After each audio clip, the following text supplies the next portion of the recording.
Unit 1. Pathophysiologic processes. Chapter 1. Introduction to Pathophysiology.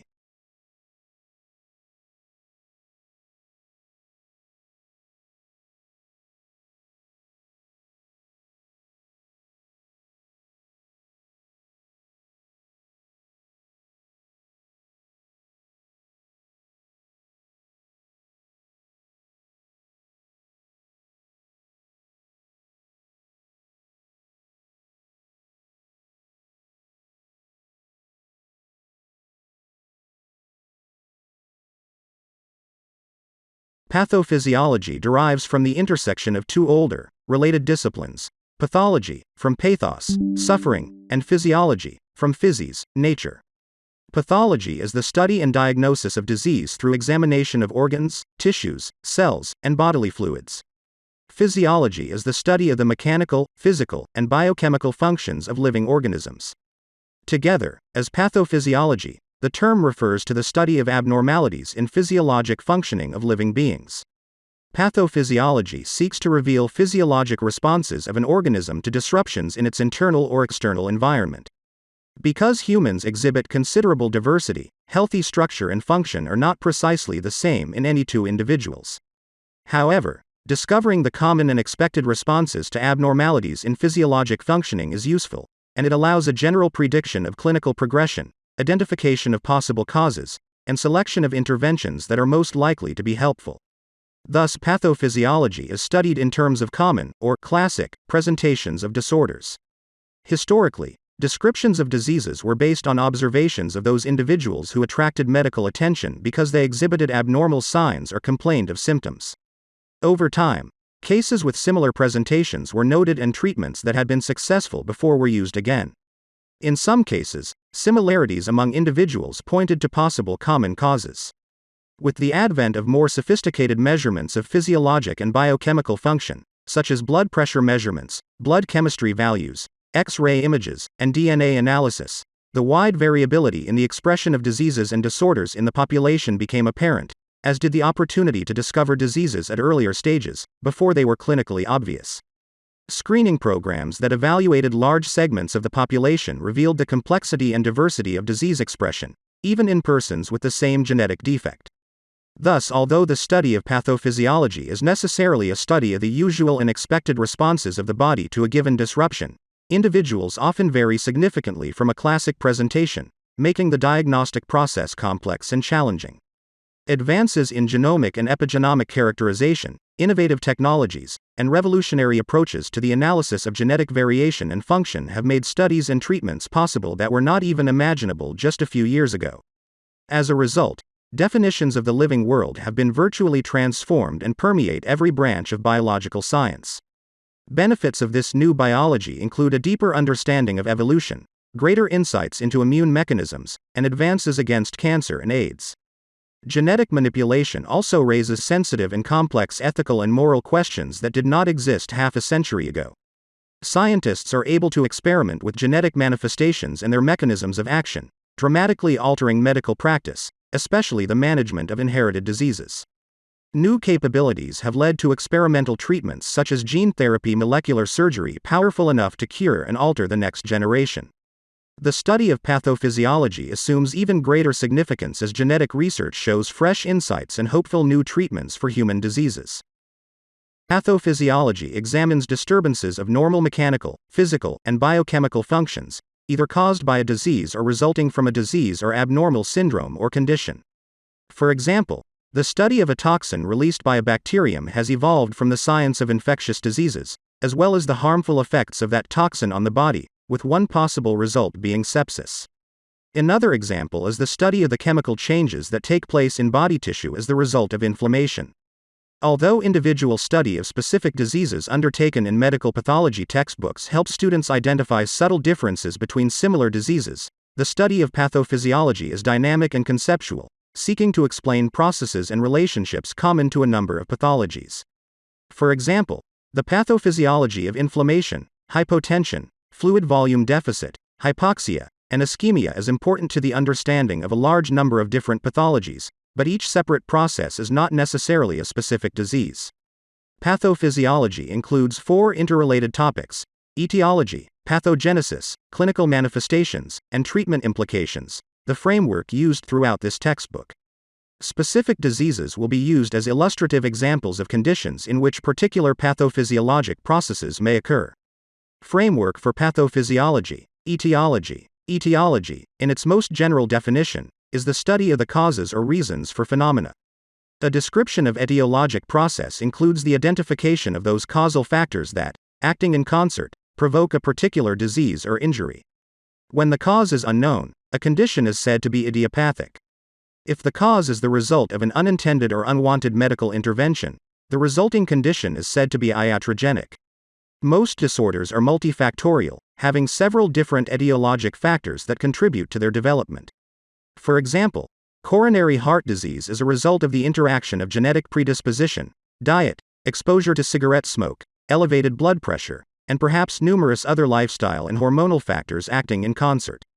None of these individual factors can be said to cause the disease. When the link between an etiologic factor and development of a disease is less than certain but the probability is increased when the factor is present, it is termed a risk factor.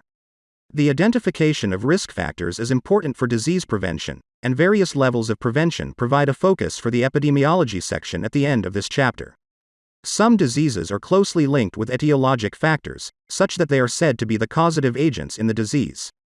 For example, microbial pathogens are considered to be causative agents for infectious diseases. Ebola virus disease, a rare and deadly disease, is caused by infection with a virus of the family Filoviridae, genus Ebola virus, Fig 1.1. Human immunodeficiency virus causes HIV disease, and Mycobacterium tuberculosis causes pulmonary tuberculosis. These diseases do not occur unless the pathogen is present in the body. However, this does not mean that the infection will have the same consequences in each case, because many host factors affect the clinical course. Even when the link between disease and etiologic agent is strong, only a portion of the population exposed to the factor may develop the disease. For example, in persons who consume large quantities of alcohol and develop liver cirrhosis, it is the alcohol consumption that is considered to be the cause, yet only a portion of persons who drink heavily will develop cirrhosis. Thus, categorizing the probable etiologies for diseases is a long, difficult research process and, not surprisingly, the exact causes of most disorders remain incompletely understood. Several classification schemes have been proposed to categorize diseases according to etiology. Box 1.1 summarizes an example of an etiologic classification system. No classification system is truly comprehensive, and some diseases fall into multiple categories. Some diseases may receive different designations in the future, as further research reveals new data. Pathogenesis. Pathogenesis refers to the development or evolution of a disease, from the initial stimulus to the ultimate expression of the manifestations of the disease. The sequence of physiologic events that occurs in response to an etiologic agent is a dynamic interplay of changes in cell, tissue, organ, and systemic function. As the ways in which intricate intercellular communication networks control physiologic function are discovered, pathogenesis is being increasingly understood on the cellular level. One of the best examples of this communication network is the immune system and its interactions with essentially every other cell in the body. A disruption in the delicate system of checks and balances between immune tolerance of normal cells and immune surveillance for abnormal cells and foreign antigens is at the root of a large number of degenerative and inflammatory diseases. Pathologic disruptions in cellular behavior lead, in turn, to changes in organ and system function that may be detected by clinical or laboratory examination. Most pathophysiology texts take a systems approach to presenting information. This approach builds on the way in which students learn anatomy and physiology and has its roots in medical specialization. Usually, the clinical examination of a patient is also conceptualized by a systems approach. Although the division into systems is useful for dividing the content into conceptual pieces, it is important to remember that the organism functions as an integrated whole and the intercellular communication networks are not confined within single systems. In summary, pathogenesis is a description of how etiologic factors are thought to alter physiologic function and lead to the development of clinical manifestations that are observed in a particular disorder or disease. Clinical manifestations. Manifestations of disease that are observed are termed signs of disease.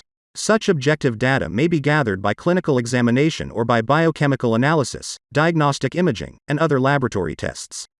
The subjective feelings of an abnormality in the body are termed symptoms. By definition, symptoms are subjective and can only be reported by the affected individual to an observer. For example, the feeling of nausea is a symptom, whereas vomiting is objectively observed and is a sign. Some signs and symptoms, such as fever and headache, are nonspecific and, although they designate that something is amiss, they do not indicate a specific cause. In this case, further examination and, often, laboratory tests are needed to focus on the possible causes of the signs and symptoms. Many diseases and disorders are characterized by a particular constellation of signs and symptoms, the knowledge of which is essential for accurate detection and diagnosis. When the etiology of a particular set of signs and symptoms has not yet been determined, the disorder may be termed a syndrome. For example, AIDS was originally detected as a set of signs and symptoms related to a deficiency of helper T cells of unknown cause, now known to be a late stage of HIV infection. The clinical manifestations of some diseases may change significantly over time, resulting in a completely different clinical presentation at different stages. Knowledge of the possible stages of a disease is helpful in making an appropriate diagnosis and anticipating the clinical course. Stages and clinical course. Early in the development of a disease, the etiologic agent or agents may provoke a number of changes in biological processes that can be detected by laboratory analysis, although no recognition of these changes by the patient has occurred.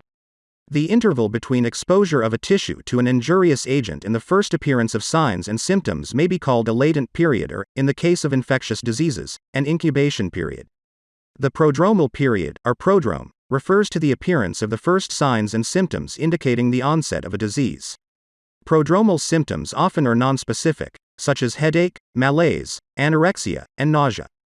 During the stage of manifest illness, or the acute phase, the disease reaches its full intensity, and signs and symptoms attain their greatest severity. Sometimes during the course of a disease, the signs and symptoms may become mild or even disappear for a time. This interval may be called a silent period or latent period.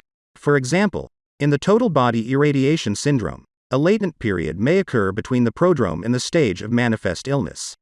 Another example is syphilis, which may have two latent periods, one occurring between the primary and secondary clinical stages and another occurring between the secondary and tertiary stages. A number of diseases have a subclinical stage, during which the patient functions normally, although the disease processes are well established. It is important to understand that the structure and function of many organs provide a large reserve or safety margin, so that functional impairment may become evident only when organ damage has become advanced. For example, chronic renal disease can completely destroy one kidney and partly destroy the other before any symptoms related to a decrease in renal function are perceived. The clinical course of a disease is often classified as acute or chronic. An acute condition has relatively severe manifestations but runs a short course measured in hours, days, or a few weeks. A chronic condition lasts for months to years. Sometimes chronic disease processes begin with an acute phase and become prolonged when the body's defenses are insufficient to overcome the causative agent or stressor. In other cases, chronic conditions develop insidiously and never have an acute phase. Some diseases, e.g., some types of autoimmune diseases, follow a course of alternating exacerbations and remissions. An exacerbation is a relatively sudden increase in the severity of a disease or any of its signs and symptoms. A remission is an abatement or decline in severity of the signs and symptoms of a disease. If a remission is permanent, sometimes defined as longer than 5 years, the person is said to be cured. Convalescence is the stage of recovery after a disease, injury, or surgical operation. Occasionally, a disease produces a subsequent pathologic condition called a sequela, plural, sequelae. For example, the sequela of an inflammatory process might be scarring. The sequelae of acute rheumatic inflammation of the heart might be scarring and deformation of cardiac valves. In contrast, a complication of a disease is a new or separate process that may arise secondarily because of some change produced by the original problem. For example, bacterial pneumonia may be a complication of viral infection of the respiratory tract. Treatment implications. An understanding of the etiology, pathogenesis, and clinical consequences of a particular disorder may suggest, or imply, that certain treatments could be helpful. For example, understanding that a person with septic shock has excessive dilation of blood vessels that contributes to hypotension implies that fluid administration would likely be helpful. In contrast, Most patients with cardiogenic shock have fluid overload, and hypotension in this case is unlikely to improve with fluid administration. Care must be taken not to rely on theoretical implications when evidence-based treatment recommendations are available.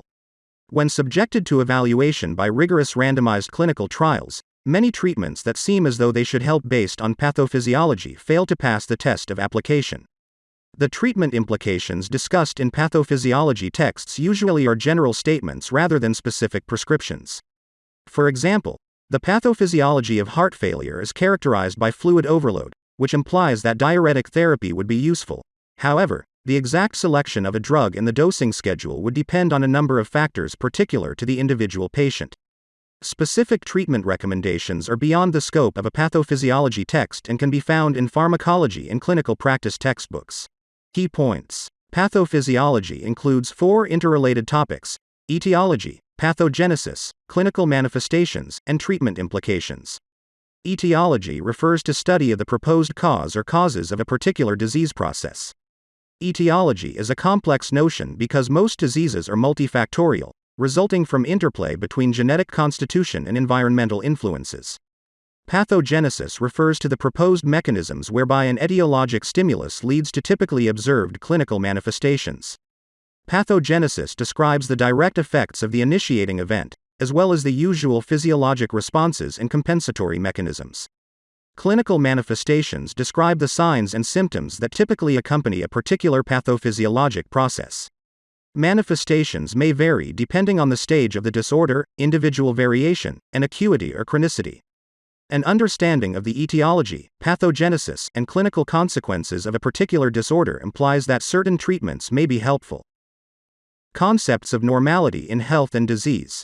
The ability to measure numerous structural, physiologic, biochemical, and genetic parameters in an individual allows the evaluation of information that is helpful in the diagnosis and monitoring of clinical diseases. Many of these same measures are commonly used to screen for disease or to evaluate the risks of a disease occurring in the future. To determine whether a certain finding is indicative of disease or abnormal, it must be compared with what is normal.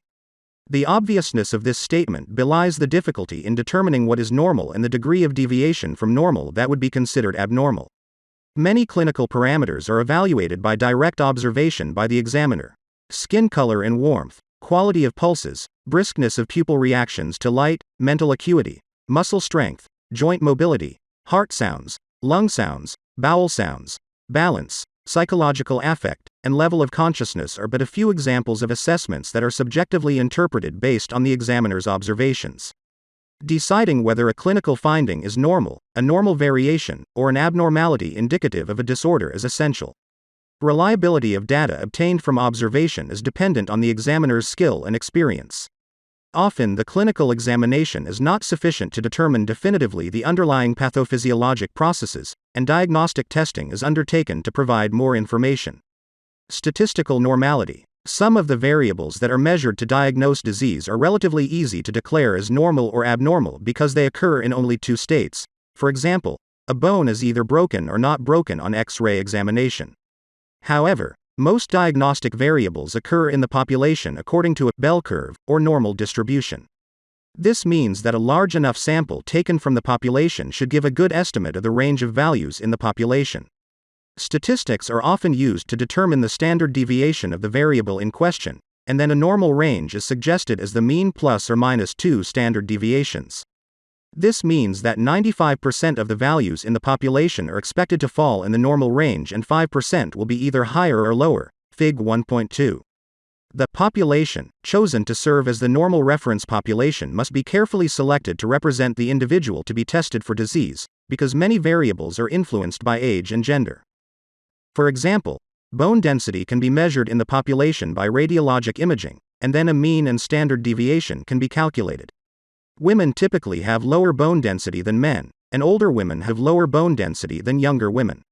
If an elderly woman's bone density is compared with women of her own age group, it may fall within the normal range, but compared with a group of younger women, it is more than 2 standard deviations below the mean. Which is the right comparison group to use to determine whether she has osteoporosis? There is controversy on this point because, in this situation, it is difficult to determine the difference between disease and the effects of normal aging. Often, When assessing a person's health status, a change in some value or factor is more significant than the actual value of the factor. A blood pressure of 90/70ths of a millimeter Hg may not be significant if that is the usual value. However, if a person usually has a blood pressure of 120/80ths of a millimeter Hg, a reading of 90/70ths of a millimeter Hg could indicate a significant change. Individuals are typically evaluated more than once, generally 2 or 3 times, to establish deviation from their usual value. Reliability, validity, and predictive value. The accurate determination of whether a specific condition is present or absent depends on the quality and adequacy of the data collected, as well as the skill of interpretation. Decisions about the data needed are based on the initial clinical presentation and a working knowledge of pathophysiology, which guide hypothesis generation about probable etiologies. During the clinical examination, data are analyzed, and a number of likely explanations for the clinical presentation may emerge. These possible explanations are probabilities, based on knowledge and past experience with similar cases. The purpose of further data collection, particularly laboratory and diagnostic testing, is to refine the initial probability estimates and identify the most likely diagnosis.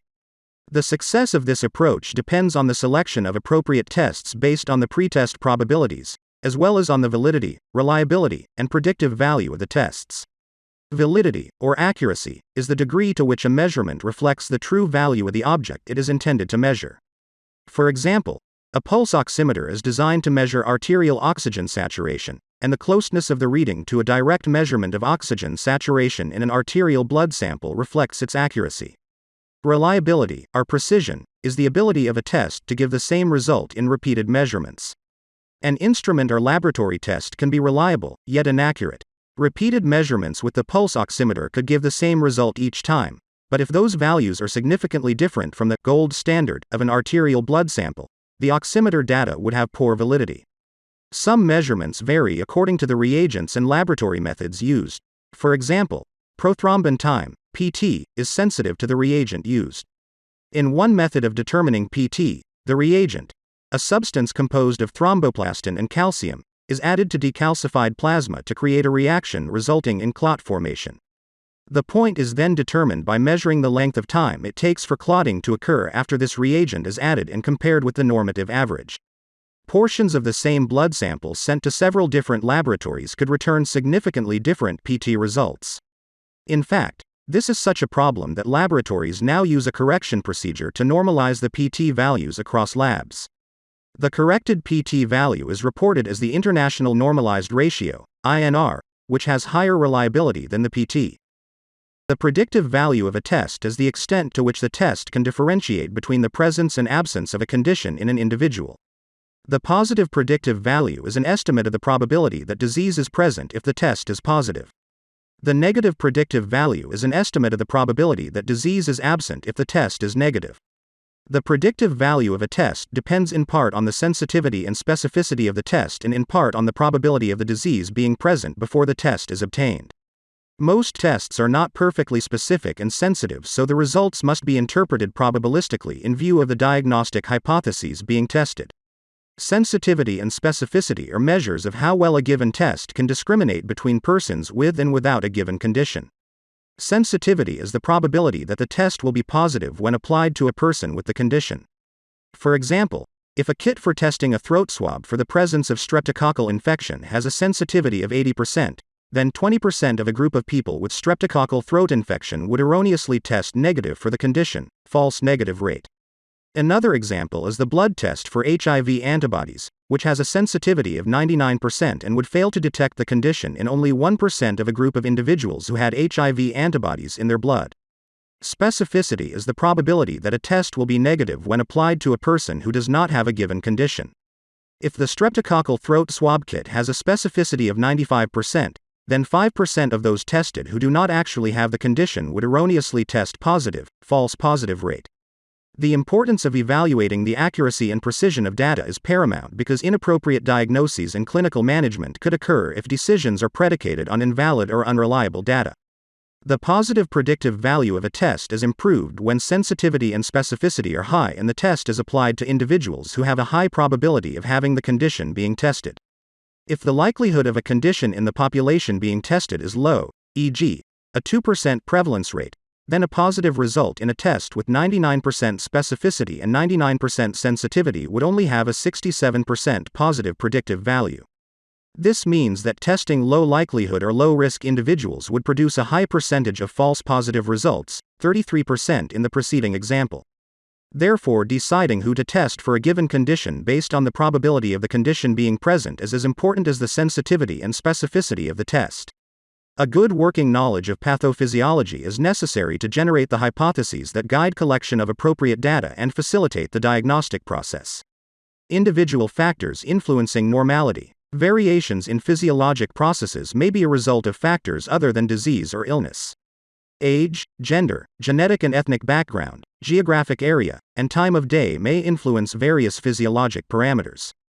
Care must be taken to interpret abnormal findings with consideration of these possible confounding factors. In addition, the potential for spurious findings always exists. Thus, trends and changes in a particular individual are more reliable than single observations. Single measurements, observations, or laboratory results that seem to indicate abnormality must always be judged in the context of the entire health picture of the individual. One slightly elevated blood glucose level does not mean clinical diabetes, a single high blood pressure reading does not denote hypertension, and a temporary feeling of hopelessness does not indicate clinical depression. Cultural considerations. Each culture defines health and illness in a manner that reflects its experience.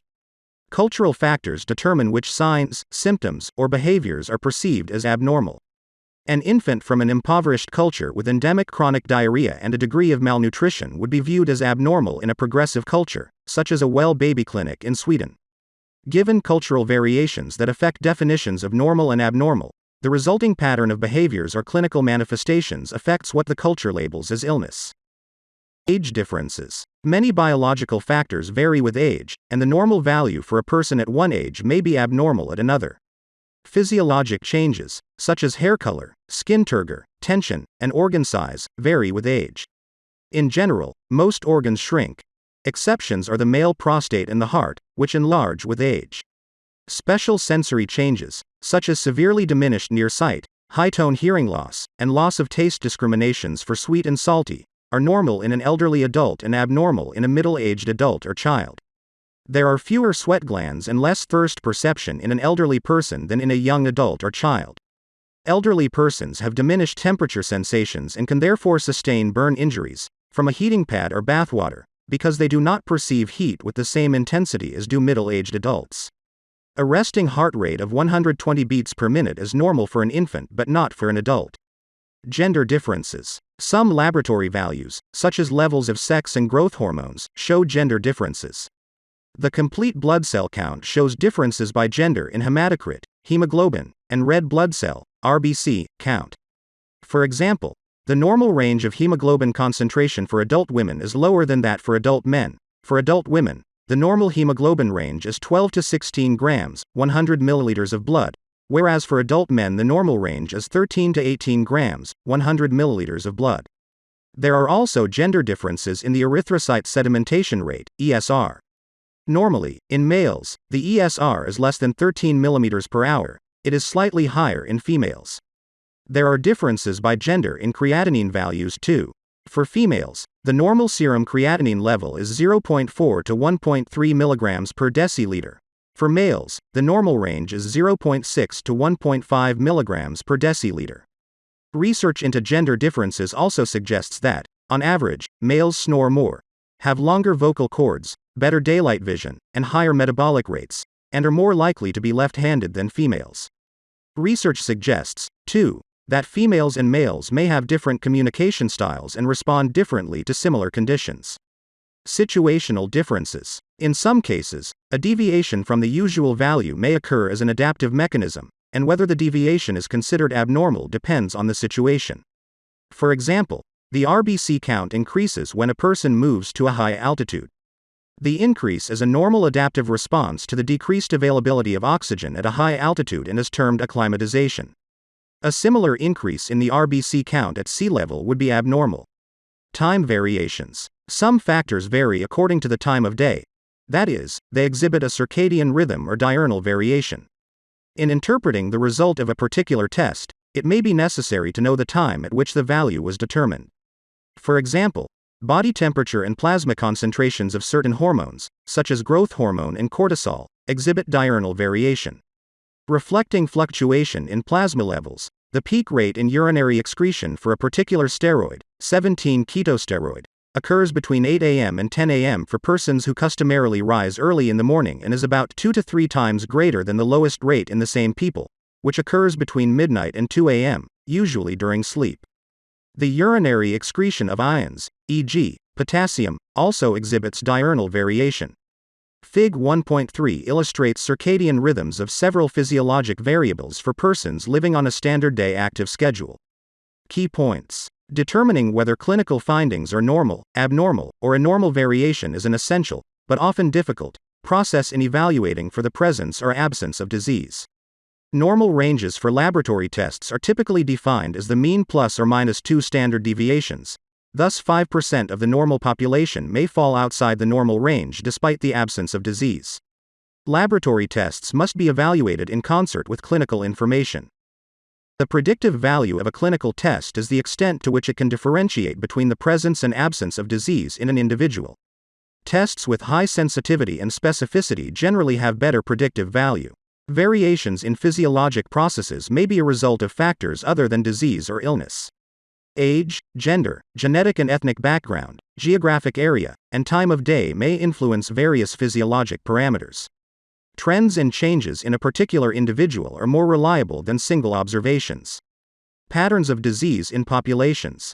Concepts of epidemiology. Differences among individuals are, of course, very important in determining the diseases to which they are susceptible and their reactions to the diseases once contracted. But epidemiology, or the study of patterns of disease involving aggregates of people, Fig 1.4, provides yet another important dimension. Information may be gained by examining the occurrence, incidence, prevalence, transmission, and distribution of diseases in large groups of people or populations. Endemic, pandemic, and epidemic diseases. A disease that is native to a local region is called an endemic disease. If the disease is disseminated to many individuals at the same time, the situation is called an epidemic. Pandemics are epidemics that affect large geographic regions, perhaps spreading worldwide. Because of the speed and availability of human travel around the world, pandemics are more common than they once were. Almost every flu season, a new strain of influenza virus quickly spreads from one continent to another. The 2014-2015 Ebola epidemic in West Africa provides an excellent example of an epidemic that spread worldwide, becoming pandemic. The first case was reported in Guinea in March 2014, and the disease spread in the neighboring countries of Liberia and Sierra Leone. Over the span of a year, the Ebola pandemic caused more than 10 times as many cases of Ebola than the combined total of all those reported in previous Ebola outbreaks. As the outbreak became more widespread, travel-associated cases appeared in Nigeria, Mali, Senegal, and countries outside Africa, including the United States. Aggregate factors. Principal factors affecting patterns of disease in human populations include the following. 1. Age, i.e., time in the life cycle. 2. Ethnic group. 3. Gender. 4. Socioeconomic factors and lifestyle considerations. And 5. Geographic location. Age. In one sense, life is entirely different during the 9 months of gestation. The structures and functions of tissues are different. They are primarily dedicated to differentiation, development, and growth. Certainly the environment is different. The individual is protected from the light of day, provided with pre-digested food, even pre-oxygenated blood, suspended in a fluid buffer, and maintained at incubator temperature. This is fortunate because the developing embryo or fetus has relatively few homeostatic mechanisms to protect it from environmental change. The factors that produce disease in utero are discussed in Chapter 6. Diseases that arise during the postuterine period of life and affect the neonate include immaturity, respiratory failure, birth injuries, congenital malformations, nutritional problems, metabolic errors, and infections. These conditions are discussed in separate chapters. Accidents, including poisoning, take their toll in childhood. Infections in children reflect their increased susceptibility to agents of disease. Consideration of other childhood diseases is addressed in each chapter as appropriate and given separate consideration throughout the text. The study of childhood processes and of changes that occur in this period of life is the domain of pediatrics. Specific diseases that occur during maturity, ages 15 to 60, are emphasized in this text. The changes in function that occur during the early years of life are termed developmental processes. Those that occur during maturity and postmaturity, age 60 and beyond, are called aging processes. The study of aging processes and other changes that occur during this period of life is called gerontology. The effects of aging on selected body systems are so important physiologically that they also receive separate consideration throughout the text. The immune, cardiac, respiratory, musculoskeletal, neurologic, special sensory, endocrine, gastrointestinal, and integumentary systems are among those affected by the process of aging. Ethnic group. It is difficult to differentiate precisely between the effects of ethnicity on patterns of disease and the socioeconomic factors, religious practices, customs, and geographic considerations with which ethnicity is inseparably bound. For example, carcinoma of the penis is virtually unknown among Jews and Muslims who practice circumcision at an early age, avoiding the carcinogenic stimulus that arises from accumulation of smegma about the gland's penis. However, comparisons reveal significant differences in the occurrence of certain disease states in ethnic groups that seem to be more closely related to genetic predisposition than to environmental factors. For example, sickle cell anemia has a much higher rate of occurrence in African populations, whereas pernicious anemia occurs more frequently among Scandinavians and is rare among black populations worldwide. The study of racial and ethnic group variation in disease states is the domain of medical anthropology. Disease-specific differences that relate to racial or ethnic group differences are a developing research frontier. In clinical practice, recognition of diversity in disease risk by racial or ethnic group is useful in disease diagnosis, prevention, and management. Ethnic group-specific differences, where important, are presented in individual chapters. Gender. Particular diseases of the genital system obviously show important differences between the sexes. Men do not have endometriosis, nor do women have hyperplasia of the prostate, and carcinoma of the breast is more common in women than in men. Pyelonephritis is more common in young women than in men of comparable age, before they develop prostatic hyperplasia, because the external urethral orifice of women is more readily contaminated, and bacteria can more easily travel up a short urethra than a long one. Less obviously related to the reproductive system, the onset of severe atherosclerosis in women is delayed nearly 20 years or more over that in men, presumably because of the protective action of estrogenic hormone. However, some gender-specific factors defy explanation. For example, systemic lupus erythematosus is much more common in women. Toxic goiter and hypothyroidism are also more common in women. Rheumatoid arthritis is more common in women, but osteoarthritis affects men and women with equal frequency. Thromboangiitis obliterans, a chronic, recurring, inflammatory peripheral vascular disease, occurs more commonly in men. Gender differences in predisposition to cancer and other diseases, where relevant, are presented throughout the text. Socioeconomic factors and lifestyle considerations. The environment and the political climate of countries determine how people live and the health problems that are likely to ensue. The importance of poverty, malnutrition, overcrowding, and exposure to adverse environmental conditions, such as extremes of temperature, is obvious. Volumes have been written about the effects of socioeconomic status on disease. Sociologists study the influence of these factors. Social class influences education and occupational choices. Disease is related to occupational exposure to such agents as coal dust, noise, or extreme stress. Lifestyle considerations are closely related to socioeconomic factors. Many people living in the United States, for example, consume too much food, alcohol, and tobacco and do not exercise enough. Childhood obesity is a problem in the United States and is becoming a global problem as well.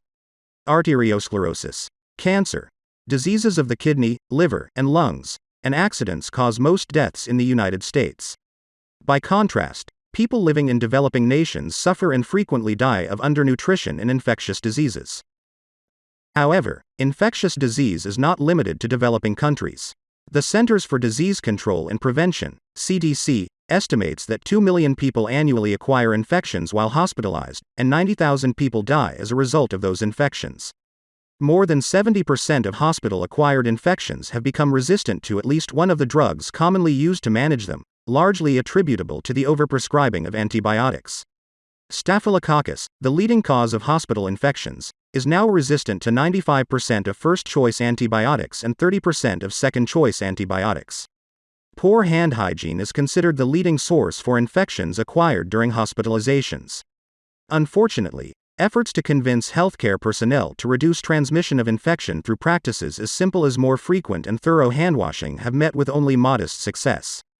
The incidence of many parasitic diseases is closely tied to socioeconomic factors and lifestyle considerations.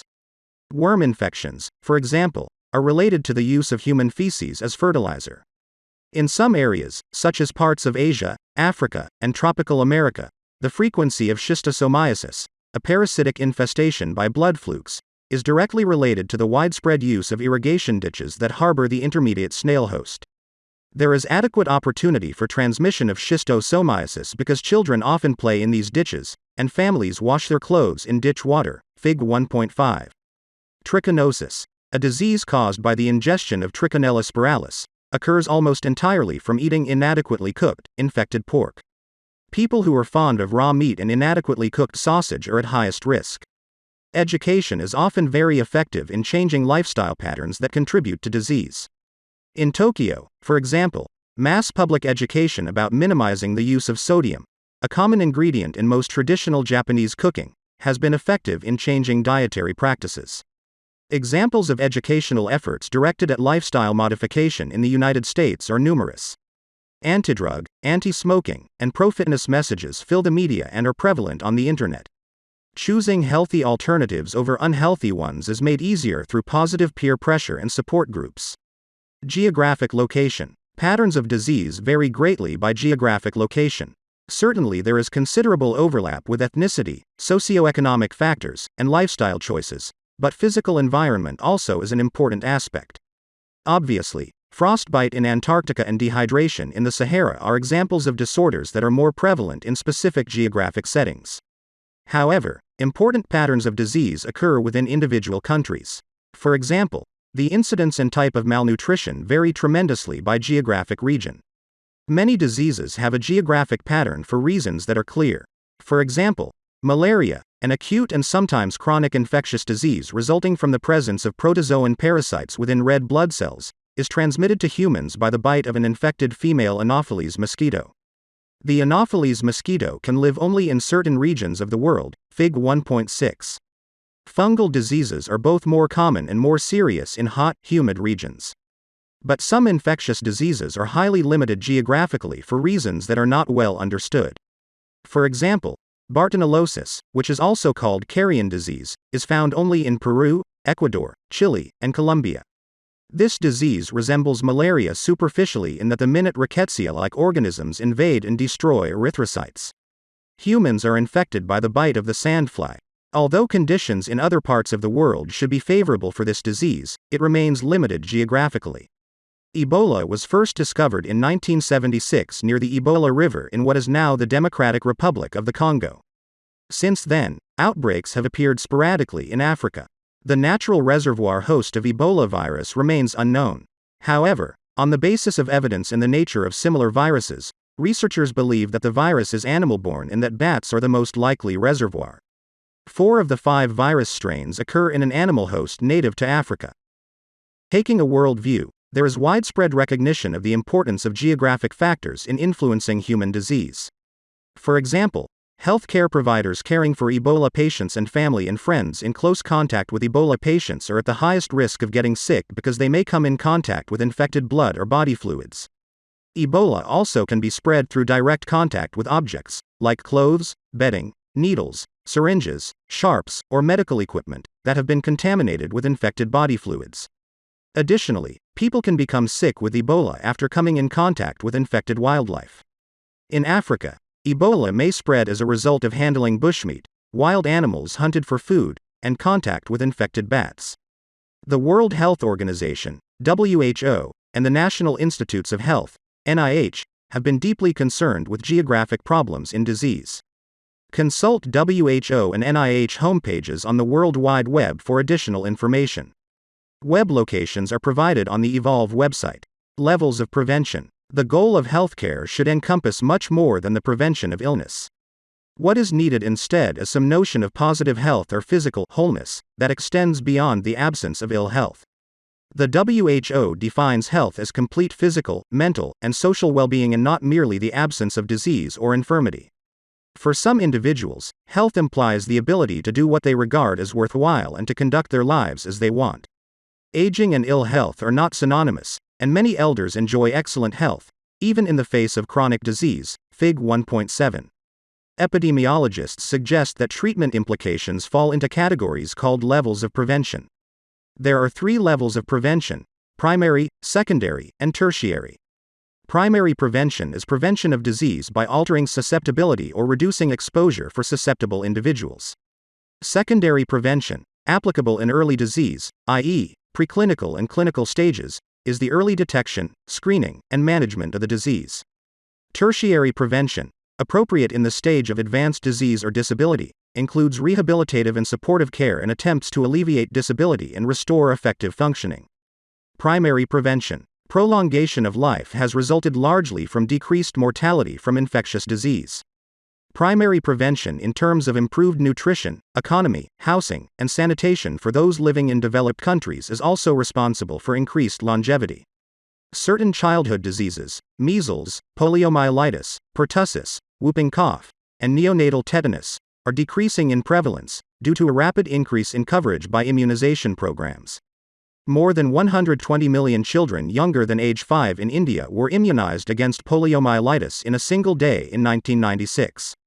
Globally, coverage of children immunized against 6 major childhood diseases increased from 5% in 1974 to 80% in 1995.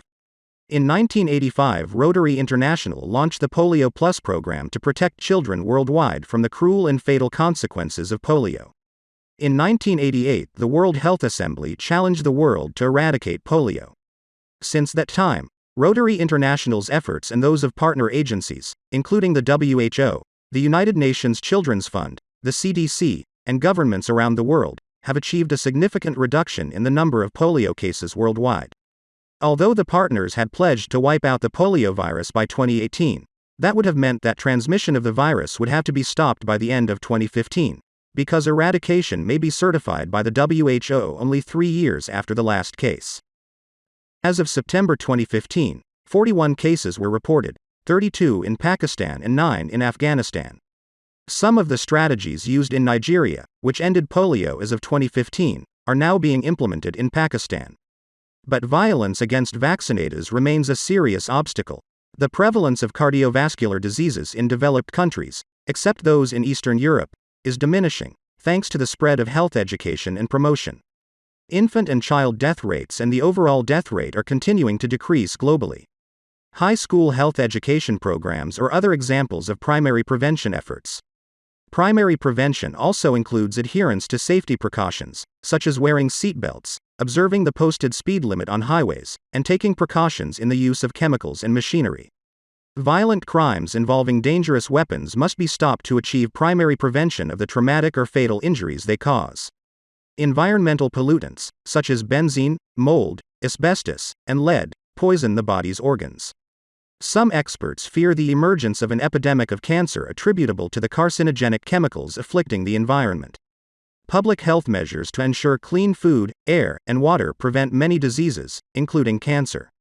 As air, water, and soil quality is improved, the risk of exposure to harmful carcinogens is minimized. Secondary prevention. Yearly physical examinations and routine screening are examples of secondary prevention that lead to the early diagnosis of disease and, in some cases, cures.